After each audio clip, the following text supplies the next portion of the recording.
السلام علیکم ورحمۃ اللہ وبرکاتہ۔ نحمده ونصلي على رسوله الكريم اما بعد۔ اعوذ باللہ من الشیطان الرجیم، بسم اللہ الرحمن الرحیم۔ قل ان کنتم تحبون اللہ فاتبعونی یحببکم اللہ یغفر لکم ذنوبکم واللہ غفور رحیم۔ وقال تبارک وتعالی فی مقام آخر والعصر ان الانسان لفی خسر الا الذین آمنوا وعملوا الصالحات وتواصوا بالحق وتواصوا بالصبر۔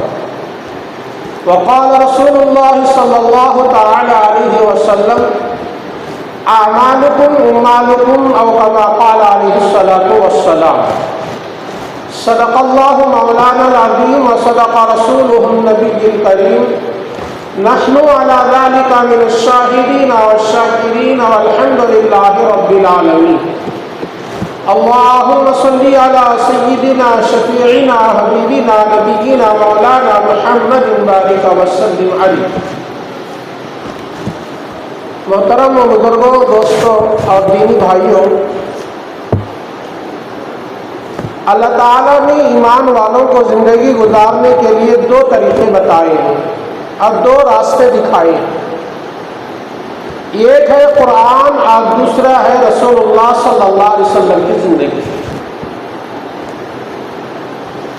آج مسلمان پوری دنیا میں اور خاص کر ہندوستان میں ذلیل اس لیے ہو رہا ہے کہ مسلمان قرآن سے دور ہے اور حدیثوں سے دور ہے، رسول اللہ صلی اللہ علیہ وسلم کی زندگی سے دور ہے۔ اور مسلمان، ہر مسلمان یہ چاہتا ہے، چاہے نمازی ہو، بے نمازی ہو، غریب ہو، مالدار ہو، قریے کا رہنے والا ہو، شہر کا رہنے والا ہو، یہ سب چاہتے ہیں کہ مسلمان کامیاب ہونا چاہیے۔ کامیاب ہونے کا ایک ہی راستہ ہے کہ رسول اللہ صلی اللہ علیہ وسلم کے طریقے پر مسلمان جم جانا چاہیے۔ جس زمانے میں بھی مسلمانوں نے رسول اللہ صلی اللہ علیہ وسلم کا طریقہ اپنا لیا، دنیا میں غیر مسلمان کو ذلیل کرنا تو دور کی بات ہے، ایک نگاہ اٹھا کر دیکھنے کی ان کے اندر ہمت نہیں تھی۔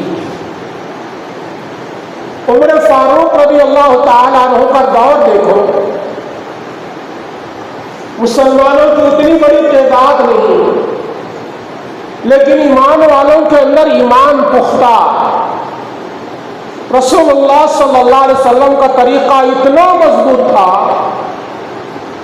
پوری دنیا کو مسلمانوں نے ہلا کر رکھ دیا۔ نبی اکرم صلی اللہ علیہ وسلم کی زندگی میں دیکھو، جنگ بدر کا موقع ہے اور ایک طرف غیر 1000 سے زیادہ ہیں اور ایک طرف مسلمان 313 ہیں۔ مسلمانوں کے پاس کوئی ہتھیار نہیں، کوئی سواری نہیں، کھانے پینے کا کوئی چیز نہیں۔ علماء نے لکھا ہے کہ ایک ایک کھجور میں 4 لوگ بانٹ کر کھا کر پانی پی لیتے تھے جنگ بدر میں۔ غریبی کا دور،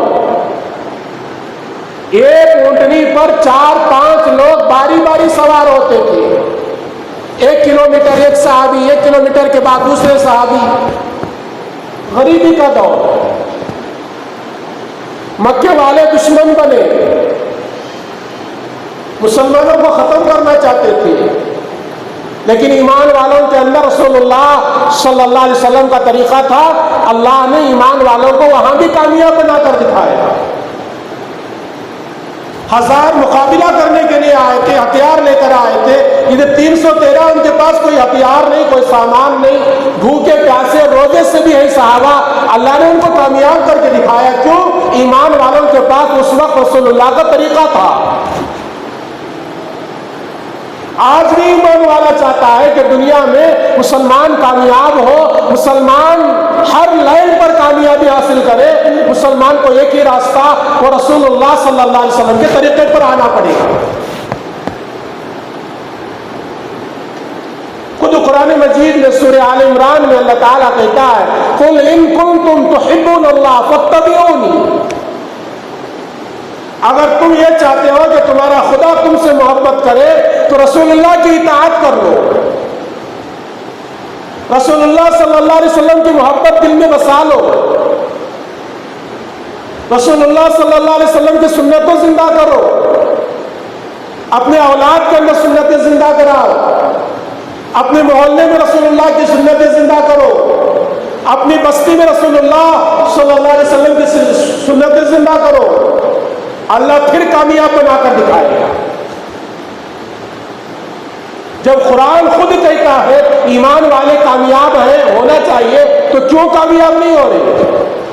قرآن مجید میں پڑھو، قرآن مجید کا لاسٹ پارہ سورہ عصر میں اللہ تعالیٰ کہتا ہے والعصر، زمانے کی قسم، اللہ تعالیٰ زمانے کی قسم کھایا۔ کسی چیز کی اہمیت بتانے کے لیے اللہ تعالیٰ وہ چیز کی قسم کھاتے ہیں، اور مسلمانوں کو اللہ کے قسم کے علاوہ کسی اور کی قسم کھانے کی شریعت میں اجازت نہیں۔ کسی بھی معاملے میں سامنے والا بات نہیں مان رہا ہے اور قسم کھانے کے لیے کہہ رہا ہے، شریعت کا ایک حکم یہ ہے کہ سامنے والے کو منانے کے لیے صرف اللہ کی قسم کھا سکتے ہیں۔ قرآن کی قسم کھانا منع ہے شریعت میں، بیت اللہ کی قسم کھانا منع ہے، ماں کی قسم کھانا منع ہے، باپ کی قسم کھانا منع ہے شریعت میں۔ لیکن اللہ تعالیٰ قرآن میں کئی مقامات پر اللہ تعالیٰ نے چند چیزوں کی قسمیں کھائی ہیں۔ کبھی اللہ تعالیٰ صبح کے وقت کی قسم کھایا والفجر، کبھی اللہ تعالیٰ رات کی قسم کھایا واللیل، تو اللہ تعالیٰ کبھی زمانے کی قسم کھا کر اللہ کہتا ہے والعصر ان الانسان لفی خسر، زمانے کی قسم، پورے دنیا کے انسان خسارے میں، نقصان میں۔ پھر کون کامیاب؟ الا الذین آمنوا وعملوا الصالحات، جو لوگ ایمان لائے اور ساتھ میں نیک اعمال کرے وہ کامیاب ہیں۔ صرف اللہ نے یہاں ایمان لانے کی شرط نہیں لگایا، جو ایمان لائے وہ کامیاب، تو پورے مسلمان کامیاب ہونا چاہیے تھا، لیکن اللہ تعالیٰ نے کیا دوسری شرط لگائی؟ الا الذین آمنوا وعملوا الصالحات، جو لوگ ایمان لائے، کلمہ پڑھے، اسلام میں داخل ہوئے، مسلمان کے گھر میں پیدا ہوئے، مسلمان کا نام رکھ لیا، تو ساتھ میں وعملوا الصالحات، نیک اعمال کرے۔ نیک اعمال کا مطلب رسول اللہ کے طریقے پر چلے، وہ کامیاب ہے۔ آج پوری دنیا میں لوگ مسلمانوں کے دشمن بنے ہوئے ہیں، اور مسلمان چاہتا ہے کہ ہم کامیاب ہو، تو ایک ہی راستہ ہے، وہ رسول اللہ صلی اللہ علیہ وسلم کے طریقے پر آ جانا۔ ابھی ہندوستان میں وقف کا مسئلہ چل رہا ہے، بہت سارے مسلمانوں کو وقف کیا ہے معلوم نہیں ہوتا۔ شریعت میں وقف کا بہت بڑا مقام ہے، اور یہ وقف جو ہے وہ ابھی شروع ہوا نہیں، رسول اللہ صلی اللہ علیہ وسلم کے زمانے میں شروع ہوا۔ وقف کہتے ہیں کوئی بھی چیز کو اللہ کے نام پر دے دینا، اور جو بندہ کوئی چیز اللہ کے نام پر دے دیتا ہے وہ قیامت تک اللہ ہی کے نام پر رہے گا، اسے دوسرا واپس نہیں لے سکتا، اسے دوسرا اپنی ذاتی چیز میں استعمال نہیں کر سکتا۔ مثال کے طور پر کسی نے لا کر ایک فین دیا، یہ مسجد کو میں دے رہا ہوں، یہ فین جب تک چلے گا وہ مسجد ہی میں رہے گا، وہ مسجد کا ذمہ دار اپنے گھر کے لیے استعمال نہیں کر سکتا، مسجد سے نکال کر بچے پڑھنے والے کمروں کو استعمال نہیں کر سکتا جب تک کہ جس نے دیا اس کی اجازت نہ ہو۔ وقف کا اتنا بڑا مسئلہ ہے، نبی اکرم صلی اللہ علیہ وسلم کے زمانے سے یہ شروع ہوا ہے۔ جب آپ صلی اللہ علیہ وسلم مکے سے ہجرت کر کے مدینے کو گئے تو مدینے میں رہنے والے جتنے صحابہ ہیں وہ زراعت کرنے والے، کھیتی باڑی کا کام کرنے والے، اور مکے میں جتنے صحابہ تھے وہ کاروبار کرنے والے۔ اس لیے کاروبار کرنا بھی سنت ہے، کھیتی باڑی کا زراعت کرنا بھی سنت ہے۔ جو نبی کے ساتھ مکہ چھوڑ کر مدینے کو گئے صحابہ، تو مدینے میں جا کر اللہ کے نبی صلی اللہ علیہ وسلم نے ایک ایک صحابی کو مدینے کے ایک ایک صحابی کا بھائی بنا دیا، یہ تمہارا بھائی بن جائے گا، تمہاری جائیداد میں لے لو، ان سے کام لے لو، کھانے پینے کی ان کو چیز دے دو، اس طرح کا نظام بنا دیا۔ جب آپ صلی اللہ علیہ وسلم مکے میں مدینے میں مسجد نبوی بنائے، غریبی کا دور تھا، حضرت ابو طلحہ انصاری رضی اللہ تعالیٰ عنہ ایک بہت بڑے صحابی جن کا مدینے میں کھجور کا باغ تھا، انہوں نے ایک مرتبہ آ کر اللہ کے نبی صلی اللہ علیہ وسلم سے عرض کیا، یا رسول اللہ صلی اللہ علیہ وسلم، مدینے میں مسجد نبوی کے بالکل قریب میں میرا کھجور کا باغ ہے، اور اس باغ کے اندر ایک پانی کا کنواں ہے جس کا نام بہ رہا ہے، میں اس کو اللہ کے نام پر وقف کرنا چاہتا ہوں۔ وقف کہتے ہیں عربی زبان میں اللہ ہی کے لیے دے دینا۔ تو نبی اکرم صلی اللہ علیہ وسلم نے فرمایا کہ تمہارا کھجور کا باغ اللہ کے لیے تم وقف کر رہے ہو، اللہ کل قیامت کے دن جتنی زمین تم اللہ کے نام پر دے رہے ہو، اس سے بھی کئی گنا زیادہ زمین اللہ تمہیں جنت میں دے دے گا۔ اور تم یہاں کھجور کے باغ اللہ کے نام پر وقف کر رہے ہو، غریبوں کو دے رہے ہو، بیواؤں کے استعمال کے لیے دے رہے ہو، وہ پانی کا کنواں دے رہے ہو جس سے پیاسے لوگ پانی پیئیں گے، اللہ کل قیامت کے دن جنت میں تمہارے لیے پانی کا انتظام کرے گا۔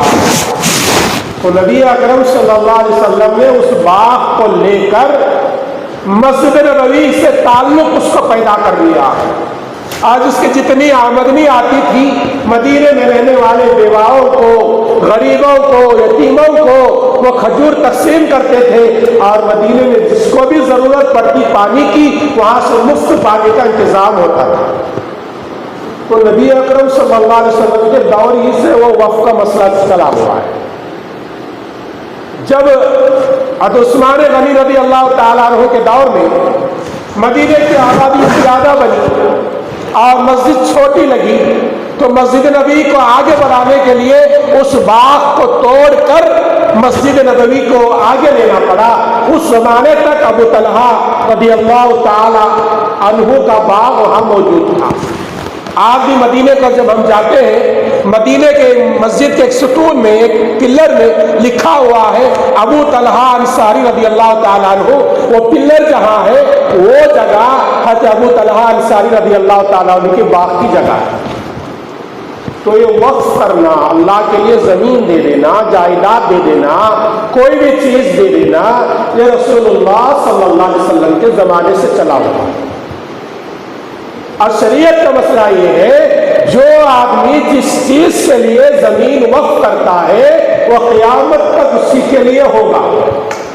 کسی نے کوئی زمین مسجد کے لیے دیا، وہ قیامت تک مسجد ہی کے لیے ہوگی۔ اسے توڑ کر کوئی چیز دوسری نہیں بنائی جائے گی۔ کسی نے قبرستان کے لیے جگہ دے دیا، وہ قیامت تک قبرستان ہی کے لیے رہے گا۔ کسی نے یتیم خانے کے لیے جگہ دے دیا، وہ قیامت تک یتیم خانے ہی کے لیے جگہ رہے گی۔ اسے کہتے ہیں وقف۔ آج ہمارے اوپر جو حکومت کر رہی ہے ظالم حکومت، مسلمانوں کے اوقاف کو رد و بدل کرنا چاہتے ہیں۔ ہمارے لیے اس زمانے میں ایک ہی کام ہے، اللہ سے دعا مانگنا، اللہ اس دعا کو، اللہ اس قانون کو تبدیل کر دے۔ جو مسلمانوں کی زمین اپنے قبضوں میں لینا چاہتے ہیں، اللہ یہ بچا لے۔ یہ اللہ کے لیے دی گئی زمین ہے، غیروں کی نگاہ اس کے اوپر پڑی ہوئی ہے۔ یہ ہمارے برے اعمال کی وجہ سے ہے، ہمارے غلط استعمال کی وجہ سے ہے۔ اللہ ہم توبہ کرتے ہیں، اس زمین کو غلط استعمال نہیں کریں گے۔ یہ کام ہم لوگ کرنا۔ آج جہاں جہاں احتجاج ہوتا ہے، ریلیاں نکلتے ہیں اس کے خلاف، اس میں ہم لوگ شریک بھی ہونا ہے۔ لوگوں کو بتانا ہے ہم اس سے ناراض ہیں، ہم اس قانون سے راضی نہیں ہیں۔ بڑے بڑے شہروں میں رالیاں نکلتی ہیں اور خلیوں میں تو معلوم نہیں ہوتا، لیکن ہم لوگوں کو یہ کام کرنا، اللہ سے دعا کرنا، اللہ ایک بہت بڑا حصہ زمین کا، عمارتوں کا مسلمانوں کے ہاتھوں سے جانے کا فیصلہ ہو چکا ہے، اللہ تو بچا لے، یہ کام تو ہر آدمی کر سکتا ہے۔ تو نبی اکرم صلی اللہ علیہ وسلم کے زمانے سے یہ وقف کا مسئلہ چلا، اور نبی اکرم صلی اللہ علیہ وسلم کے دور کے بعد ابو بکر صدیق کا دور آیا، بڑے بڑے صحابہ نے غریبوں کو زمینیں وقف کر دیا تھا۔ عثمان غنی کا دور آیا، بڑے بڑے صحابہ نے غریبوں کو زمینیں وقف کر دی تھی۔ صحابہ کے بعد تابعین کا دور آیا، وہاں بھی مسلمانوں کے لیے زمین وقف کرنا ثابت ہے۔ اور اس کے بعد اولیاء کرام کا دور آیا، اولیاء کرام نے اپنے کئی ہزاروں ایکڑ زمین اللہ کے گھر بنانے کے لیے، مدارس بنانے کے لیے، یتیم خانے بنانے کے لیے اور قبرستان بنانے کے لیے اللہ کے نام پر دے دیا، اور وہ زمینیں جب مسلمان غلط استعمال کرنا لگا تو اللہ تعالیٰ کا ایک عذاب بھی شکل یہ آیا، وہ زمینیں مسلمانوں سے آج چھین رہی ہیں۔ اسی لیے اللہ کے نبی صلی اللہ علیہ وسلم نے فرمایا اعمالکم مالکم، تمہارے اعمال تمہارے حکمران ہیں، یعنی جیسے مسلمان کے اعمال ہوں گے، ہمارے سروں پر حکومت کرنے والے بادشاہ لیڈر لوگ ویسے ہی ہوں گے۔ اگر مسلمان کے اعمال صحیح ہیں تو ہمارے اوپر حکومت کرنے والا بادشاہ بھی صحیح رہتا ہے۔ مسلمان کے اعمال بگڑے ہوئے ہیں تو ہمارے اوپر حکومت کرنے والے بادشاہ لوگ، بڑے بڑے لوگ، بڑے بڑے کرسیوں پر بیٹھنے والے لوگ مسلمانوں پر ظلم کرنے والے بیٹھے ہیں، تو وہ لوگ ظلم نہ کریں تو اس کی ایک راستہ ہے کہ مسلمان رسول اللہ صلی اللہ علیہ وسلم کے طریقے پر آ جانا، رسول اللہ صلی اللہ علیہ وسلم کے سنتوں کو زندہ کرنا، مسجدوں کو آباد کرنا، نمازوں کا اہتمام کرنا، توبہ استغفار کی کثرت کرنا، قیامت کے دن کو یاد کرنا، خبر کی زندگی یاد کرنا، آخرت کی زندگی یاد کرنا۔ جب مسلمان ایسا یاد کرے گا، اللہ کا بندہ اللہ کے قریب ہو جائے گا، تو اللہ تعالیٰ پورے نظام کو 1 منٹ کے اندر بدل دیتا ہے۔ قرآن کریم میں سورہ یاسین آیت نمبر 80 پر 3 میں اللہ تعالیٰ کہتا ہے وَإِذَا أَرَادَ شَيْئًا أَن يَقُولَ لَهُ كُن فَيَكُونُ۔ اللہ تعالیٰ جب کسی چیز کا ارادہ کرتا ہے، اللہ کہتا ہے ہو جا، وہ 1 منٹ کے اندر ہو جاتا ہے۔ اللہ بہت بڑے طاقت والے ہیں، اللہ کی قدرت بہت بڑی ہے، اور اللہ کا نظام چلتا ہے اللہ کے اشارے پر۔ اگر صحیح دنیا میں نظام چلنا ہے تو مسلمان کو اللہ کا بندہ صحیح بننا ہے، اللہ کے قریب بننا ہے۔ اللہ کے قریب لے جانے والی چیز ایک نماز ہے اور دوسرا صبر ہے۔ قرآن مجید میں سورہ بقرہ میں اللہ تعالیٰ کہتا ہے وَاسْتَعِینُوا بِالصَّبْرِ وَالصَّلَاةِ، اے لوگوں صبر اور نماز سے اللہ کی مدد چاہو۔ نبی کے زمانے میں کوئی پریشانی آتی تو پہلے نبی صلی اللہ علیہ وسلم نماز کا حکم دیتے، نماز پڑھو۔ حضرت ابو ہریرہ رضی اللہ تعالیٰ عنہ نے آ کر شکایت کی یا رسول اللہ پیٹ میں درد ہے، تو اللہ کے نبی نے فرمایا پہلے نماز پڑھ بعد میں علاج کر۔ حضرت ابو طلحہ انصاری رضی اللہ تعالیٰ عنہ نے آ کر عرض کیا یا رسول اللہ باغ پانی نہ ہونے کی وجہ سے سوکھ رہا ہے، پانی کی ضرورت ہے، بارش نہیں ہوتی۔ اللہ کے نبی نے فرمایا نماز پڑھ، دعا کر، اس کے بعد اللہ کے ذات پر بھروسہ کر، اللہ پورا انتظام کر دے گا۔ عمر فاروق رضی اللہ تعالیٰ عنہ کے دور میں قحط پڑا، بارش نہیں ہو رہی۔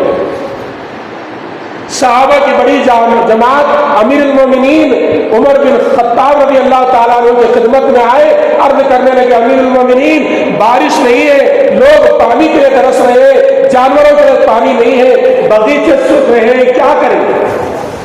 عمر رضی اللہ تعالیٰ عنہ نے فرمایا اے میرے صحابہ، اے میرے ساتھیوں، میں تم کو وہی چیز بتاتا ہوں جو چیز رسول اللہ نے بتائی، وہ یہ نماز کی پابندی کر لو، توبہ استغفار کر لو، اللہ سے مانگو، اللہ انتظام کر دے گا۔ عمر فاروق رضی اللہ تعالیٰ عنہ نے اعلان فرمایا لوگوں نماز کا اہتمام کرو، توبہ استغفار کرو، اور بستی سے باہر آ کر میدان میں نماز عید بارش کے لیے نماز پڑھو، دعا کرو، اللہ بارش کا انتظام کرے گا۔ ایک دن پورے مدینے والے مدینے سے باہر آئے، میدان میں 2 رکعت نماز پڑھی، اب دعا مانگے، اللہ نے ڈھیر ساری برسات برسا دیا۔ تو مسلمان کو کامیابی 2 چیزوں میں، ایک نماز ایک صبر، اور مسلمان دونوں چیزیں چھوڑا ہوا ہے، نماز اور صبر، اس لیے مسلمان کامیاب نہیں ہے۔ مسلمان کامیاب ہونا ہے، نمازوں کا اہتمام کرے اور رسول اللہ صلی اللہ علیہ وسلم کی چھوٹی بڑی جو سنت تم کو معلوم ہو وہ آج ہی سے عمل کرے، اللہ تعالیٰ برکت کے راستے کھولیں گے اور کامیابی کے راستے اللہ تعالیٰ کھولتے ہیں۔ اللہ تعالیٰ سے دعا ہے اللہ تبارک و تعالیٰ کہی اور سنی ہوئی باتوں پر عمل کی توفیق عطا فرمائے۔ وآخر دعوانا الحمد للہ رب العالمین۔